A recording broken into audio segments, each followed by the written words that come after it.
ابو صالح موسیٰ جنگی دوست ہمیشہ عبادت اور ریاضت میں اس کی جستجو میں ہمیشہ لگے رہا کرتے تھے۔ ایک روز آپ ایک دریا کے کنارے کنارے جا رہے تھے اور اسی وقت آپ کو بھوک کی شدت کا احساس ہوا۔ آپ نے دیکھا ایک دریا میں سیب بہتا چلا آ رہا۔ اب چونکہ بھوک تھی اور اس سیب کا کوئی مالک وہاں موجود نہ تھا اور وہ سیب بہتا چلا آ رہا تھا، تو شریعت بھی یہ کہتی ہے آپ نے اس سیب کو اٹھایا اور اٹھا کے اس سیب کو کھا لیا۔ جیسے ہی اس سیب کو کھایا، آپ کے تقوی نے اندر سے ندا لگائی کہ اے ابو صالح، تو نے بنا کسی، یہ پھل کسی نہ کسی کی ملکیت میں ہوگا، اور تو نے بنا کسی کی اجازت لیے اس سیب کو کھا لیا۔ کل قیامت کے دن اللہ کو کیا جواب دے گا؟ کل قیامت کے دن اللہ کو کیا جواب دے گا؟ یہ سوچ کے آپ پلٹ پڑے اور دریا کے کنارے کنارے جاتے رہے کہ کہیں نہ کہیں تو سیب کی ڈالیاں ملیں گی جو اس دریا میں لٹکی ہوں گی۔ کافی دور جا کے ایک باغ ملا جس کی ڈالیاں دریا میں لٹکی ہوئی تھی۔ گمان ہوا کہ سیب یہیں کا ہوگا۔ باغ کے مالک کے پاس گئے، وہ باغ کا جو مالک تھا وہ بھی اس دور کے اللہ کے بہت بڑے ولی حضرت عبداللہ سومئی رحمۃ اللہ علیہ کا باغ تھا۔ آپ گئے، آپ نے واقعہ بیان کیا کہ میں دریا کے کنارے جا رہا تھا، مجھے ایک سیب ملا، میں نے اسے کھا لیا، اور اب مجھے آپ کا پتہ مل چکا ہے کہ یہ آپ کے ہی باغ کا سیب ہوگا، میں اس کی قیمت ادا کرنا چاہتا ہوں۔ ایک اللہ کے ولی نے دوسرے اللہ کے ولی کے سامنے جب یہ بات رکھی تو حضرت عبداللہ سومئی جوان تھے، آپ کے غوث پاک کے والد حضرت موسیٰ جنگی دوست۔ اس وقت دیکھا کہ ایک نوجوان اور خوف خدا کا یہ عالم کہ ایک سیب کھایا ہے، اور قیامت میں اللہ کو کیا جواب دوں گا، یہ سوچ کے سیب کی قیمت دینے آیا ہے۔ تو آپ نے فرمایا بیٹے آپ سیب کی قیمت نہیں دے پائیں گے۔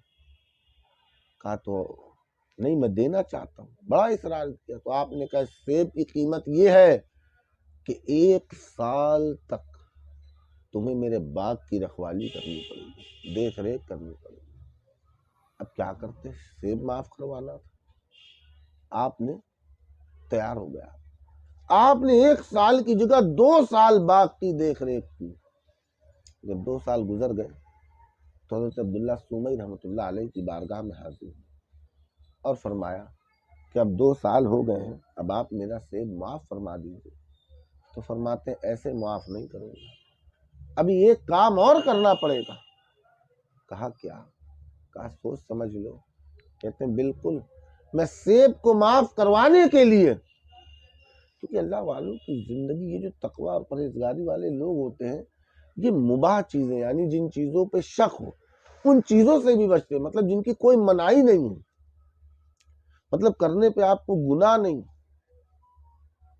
تو کہنے کا مطلب یہ کہ یہ مباح چیزوں سے بھی بچتے ہیں۔ تو یہ ہوتے اللہ والے، یہ ہوتے اللہ کے ولی۔ تو ان کا معاملہ یہ ہوتا ہے، آپ کہتے ہیں کہ نہیں مجھے معاف کروانا ہے، کسی بھی حال میں معاف کروانا ہے۔ تو انہوں نے کہا کہ ٹھیک ہے، ایسا کرو، میری ایک بیٹی ہے، اس سے تمہیں نکاح کرنا پڑے گا، آپ تیار ہو گئے؟ کہا ایسے نہیں تیار ہونا، میری بیٹی کے بارے میں سن لو۔ فرماتے ہیں کیا؟ کہتے ہیں میری بیٹی آنکھوں سے اندھی ہے، کانوں سے بہری ہے، زبان سے گونگی ہے، ہاتھوں سے لولی ہے، پیروں سے لنگڑی ہے۔ اب ایسی خاتون کے ساتھ کوئی نوجوان شخص نکاح کرنے کو راضی ہوگا کہ پیر بھی نہیں، ہاتھ بھی نہیں، زبان بھی نہیں، آنکھ بھی نہیں، کان بھی نہیں؟ تو آپ تیار ہو گئے؟ کہتے میں اس سیب کو معاف کرانے کے لیے میں نکاح بھی کروں گا۔ آپ کا نکاح ہوتا ہے، جب آپ اپنے کمرے میں داخل ہوتے ہیں تو اندر ایک بڑی حسین و جمیل خاتون بیٹھی، دیکھ کے دایا بس پیر اندر کیا تو واپس نکال لیا اور گئے۔ حضرت عبداللہ سومئی رحمۃ اللہ علیہ سے فرمایا کہ وہاں تو کوئی اور خاتون بیٹھی ہوئی ہے۔ کہا نہیں وہی تمہاری بیوی ہے۔ کہا نہیں آپ نے تو ایسا ایسا بتایا تھا کہ آنکھوں سے اندھی ہے، پیروں سے لنگڑی ہے، ہاتھوں سے لولی ہے، کان سے بہری ہے، زبان سے گونگی، وہاں تو بڑی حسین و جمیل عورت ہے۔ تو آپ فرماتے ہیں میں نے تم سے جو کہا تھا اس کا مطلب یہ ہے کہ اس لڑکی نے کبھی بھی اپنی زبان سے شریعت کے خلاف کوئی بات نہیں کی، اس لیے وہ گونگی ہے۔ اس نے اپنے کانوں سے کوئی بری بات نہ سنی، اس لیے وہ بہری ہے۔ اس نے کبھی اپنی آنکھوں سے کسی غیر محرم کو نہیں دیکھا، اس لیے وہ اندھی ہے۔ اس نے اپنے ہاتھوں سے کبھی کوئی غلط کام نہ کیا، اس لیے وہ لولی ہے۔ اور وہ کبھی اپنے پیروں سے کسی گناہ کی طرف نہیں بڑھی، اس لیے وہ لنگڑی ہے۔ اس لیے وہ کیا ہے؟ لنگڑی ہے۔ تو کہنے کا مقصد یہ ہے، اور اس مقدس خاتون کا نام کیا ہے؟ اس مقدس خاتون کا نام سید فاطمہ ہے، اور کنیت ام الخیر ہے، اور لقب شریف امت الجبار ہے۔ تو جب ایسے ماں باپ ہو تو اولاد غوث